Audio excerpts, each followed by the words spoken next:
Hello guys, welcome to our YouTube channel legal tax. तो आज आपके साथ बहुत ही इम्पोर्टेंट एक इन्फॉर्मेशन शेयर की जाएगी। एक डिपार्टमेंट का अपडेट है। अगर जो आप लोग अगर फूड से रिलेटेड कोई भी इनटेक बिजनेस जैसे चिप्स कुरकुरे या कुछ भी मेडिसिन खाने का कोई भी बिज़नेस है, उसमें आप लोग इन्वॉल्व है तो आप लोग को जो फूड लाइसेंस है वो लेना मैंडेटरी होता है। तो आज इसी से रिलेटेड एक इम्पॉर्टेंट अपडेट आपके साथ शेयर की जाएगी जो फूड डिपार्टमेंट ने सेंड की है। तो सबसे पहले तो आप अगर कुछ भी डिटेल्स पढ़ना चाहते हैं तो आप हमारी वेबसाइट पे जो है इसको रीड आउट कर सकते हैं। सिंपली आप legaltest.in लिख के, ये हमारी वेबसाइट है, इसमें आप लाइसेंस पोर्शन में आएंगे। बेसिक स्टेट लाइसेंस, 3 तरह के लाइसेंस होते हैं। एक और होता है ई कॉमर्स के लिए, जो लोग ऑनलाइन सेल करते हैं खुद की वेबसाइट पे या फिर अमेज़ोन फ्लिपकार्ट पे, जो ऑल ओवर इंडिया डिलीवरीज करती है, उनके लिए ई कॉमर्स के अंडर एप्लीकेबल होता है। वो भी सेम सेंट्रल लाइसेंस के जैसे ही होता है। तो कुछ भी आपको डिटेल्स पढ़नी है तो आप यहाँ पे डिटेल्स पढ़ सकते हैं कि क्या प्रोसीजर होता है, बेनिफिट्स क्या है, क्या डॉक्यूमेंट्स रिक्वायर होते हैं, या फर्दर आपको हमसे कॉन्टैक्ट करना है तो अपना नेम, फ़ोन नंबर, स्टेट और ईमेल एड्रेस डाल के फ्री कंसल्टेशन बुक कर सकते हैं, या डायरेक्टली चैट बोर्ड में अपना नेम ईमेल डाल के डायरेक्ट उस समय भी चैट हमसे कर सकते हैं। तो जैसे कि आप देख रहे होंगे, फसाई लाइसेंस जो स्टेट और सेंट्रल लाइसेंस होता है उसकी गवर्नमेंट की फ़ीस 2000 से लेकर 7500 के बीच में लाई करती है, और अगर ये विद जीएसटी चली जाए तो अराउंड 8800 के आसपास चली जाती है, मीन्स 8800।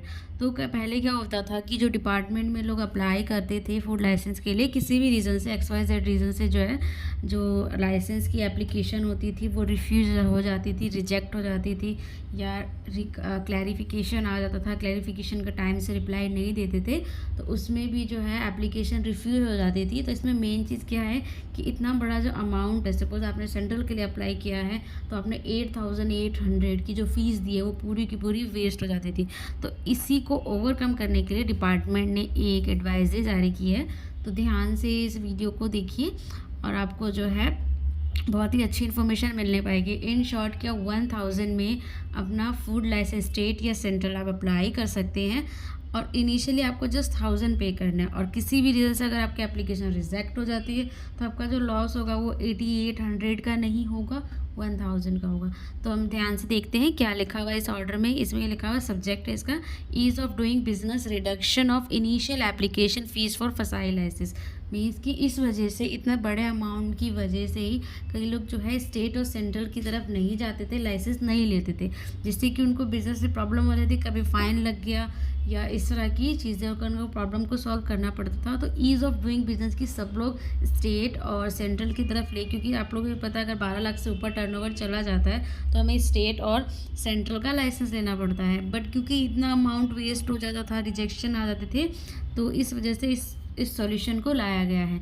इसमें लिखा हुआ है ease of doing business reduction, मतलब बिजनेस को ईजी करने के लिए रिड्यूस किया गया इनिशियल फ़ीस फॉर फसाई लाइसेंस। तो इनिशियल फ़ीस जो है, जो इनिशियली हमें 7500 प्लस जीएसटी ना पे करके बस आपको 1000 प्लस जीएसटी, तो ये जस्ट 1180 होता है, गवर्नमेंट को जस्ट इतना पे करना है। अब बाकी की फ़ीस माफ़ नहीं की गई है, उसके बारे में भी हम देखते हैं कि क्या चीज़ है। अब देखिए, at present as per schedule 3 FS while applying food licence authority state and central की बात हो रही है, बेसिक की बात नहीं हो रही है। The food business operator has to pay the consolidate fee with the FSSAI license application. जो पहले क्या होता था, कंसोलिडेट मतलब पूरी की पूरी फीस पे करनी पड़ती थी। Thereafter application is process by concern licence authority. उसके बाद ही जो है, जो फूड डिपार्टमेंट है या स्टेट का या सेंट्रल का जो भी अथॉरिटी है, वो उसके बाद एप्लीकेशन को प्रोसेस करती थी, मतलब पूरी फीस देने के बाद। At times, the applicant may be found ineligible or one or more ground, and his application is rejected by licensing authority.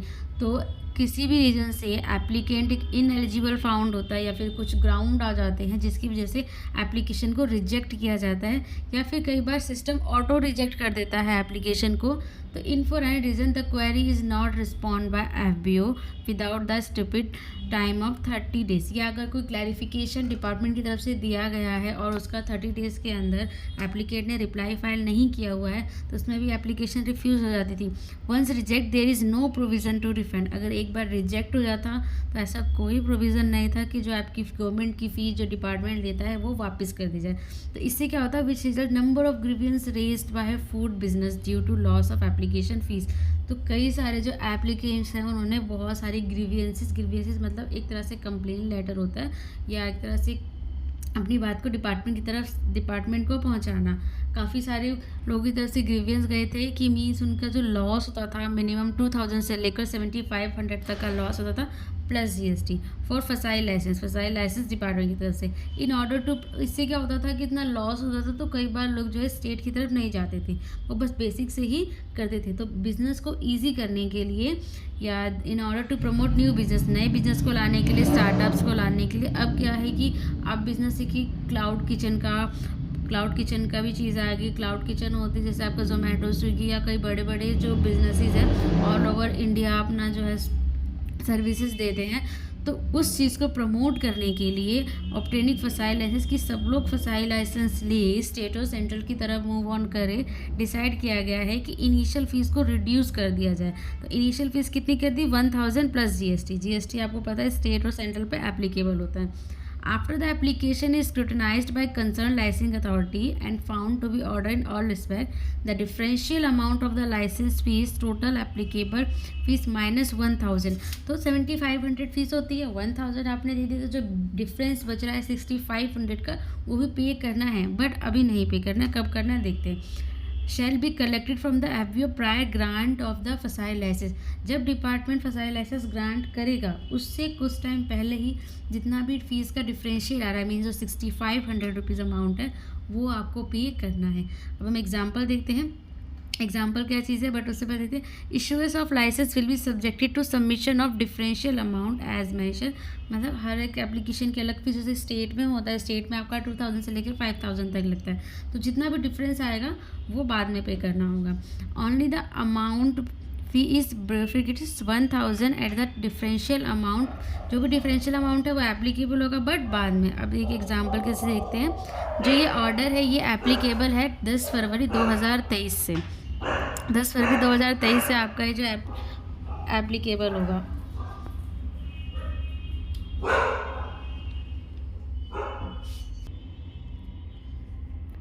तो ये तो हमने देखा कि ऑर्डर में क्या क्या चीज़ें लिखी हुई थी, तो अब हम जो है एग्जांपल्स के ज़रिए देखते हैं कि किस तरह से हमें समझना है चीज़ों को। तो नेक्स्ट ये एग्जांपल की तरफ आते हैं, इसमें एक एग्जांपल भी अटैच्ड है। जैसे ये देखिए, suppose applicant decide to eligibility based on selection kind of business turnover, मतलब एप्लीकेंट की एलिजिबिलिटी और बिजनेस के नेचर से ये लगता है कि वो सेंट्रल लाइसेंस उसको अप्लाई करना चाहिए। तो सेंट्रल लाइसेंस की जो फीस होती है वो 7500 प्लस जीएसटी होती है। तो अभी इनिशियली एप्लीकेंट को जो है 7500 प्लस जीएसटी नहीं पे करना है। इनिशियली पूरा प्रोसेस मतलब जो भी फॉर्म होता है प्रॉपर फिल करके उनको बस 1000 प्लस जीएसटी ही पे करना है। अब स्टेप 2 क्या है, licensing authority process the application as per existing flow, जिस तरह से पहले लाइसेंसिंग डिपार्टमेंट अपना वर्क करता था वैसे ही करेगा, बट इसमें इस बार चेंज किया है कि आपको 7500 नहीं आपको 1000 पे करना है। After final scrutiny the application conducting inspection, जब इंस्पेक्शन कंडक्ट हो जाएगा the licensing authority will set up the status of applicant, तो लाइसेंसिंग अथॉरिटी क्या करेगी, आपके एप्लीकेशन का स्टेटस चेंज करेगी। Application is eligible for grant for licence subject to payment of remaining fees, जब ये स्टेटस अब आने लगेगा कि अब आपका जो लाइसेंस है डिपार्टमेंट ग्रांट करने वाला है, तो आप जो है आपकी जो रिमेनिंग फ़ीस है वो आप पे कर दीजिए। तो सपोज इनिशियली 1000 पे किया था तो अब उसका डिफरेंस कितना हुआ 6500, तो 6500 प्लस जीएसटी आप बाद में पे करेंगे और within 30 days the licence will be granted automatically. तो जैसे ही आप पे कर देंगे आपका जो लाइसेंस है 30 डेज़ के अंदर वो आ जाएगा। तो ये था एग्जांपल, मतलब किस तरह से अब ये प्रोसेस होगा। तो ये बहुत अच्छी चीज़ है, ईज़ ऑफ डूइंग बिजनेस के लिए किया गया है ताकि ज़्यादा से ज़्यादा लोग इस तरह को ज़्यादा से ज़्यादा लोग स्टेट और सेंट्रल की तरफ भी अब सेंट्रल का लाइसेंस अप्लाई करें और अपने बिज़नेस को आगे बढ़ाए और जो पहले लॉस होता था उसको ओवरकम करने के लिए। और जो ये जो ऑर्डर है ये 10 फरवरी 2023 मतलब कि लेटेस्ट का ऑर्डर है, इस दिन से ये जो है एप्लीकेबल हो जाएगा। तो ये बहुत ही एक अच्छी इन्फॉर्मेशन अपडेट थी डिपार्टमेंट की तरफ से ताकि एप्लीकेंट्स का लॉस ना हो, उनको बिज़नेस करने में कोई दिक्कत ना हो और फसाई लाइसेंस लेने में भी उनको डर ना लगे कि उनका एक तरह से अमाउंट जो है वो लॉस में चला जाएगा अगर किसी भी तरह की कोई भी प्रॉब्लम आती है तो ये थी बहुत ही एक इम्पॉर्टेंट इन्फॉर्मेशन। एंड स्टिल आपको इसको ध्यान से पढ़िए, ये आपको डिस्क्रिप्शन बॉक्स में मिल जाएगा। एंड या तो आप वेबसाइट से भी ले सकते हैं, फसाई की वेबसाइट पे आपको जाना है फॉस्फॉस में, वहाँ पे आपको ऑर्डर में मिल जाएगा। तो ये बहुत अच्छी इन्फॉर्मेशन थी। Thanks for watching our video. अगर आपको पसंद आए तो इसको आगे लाइक शेयर करें, हमारे चैनल को सब्सक्राइब करें। Thank you so much.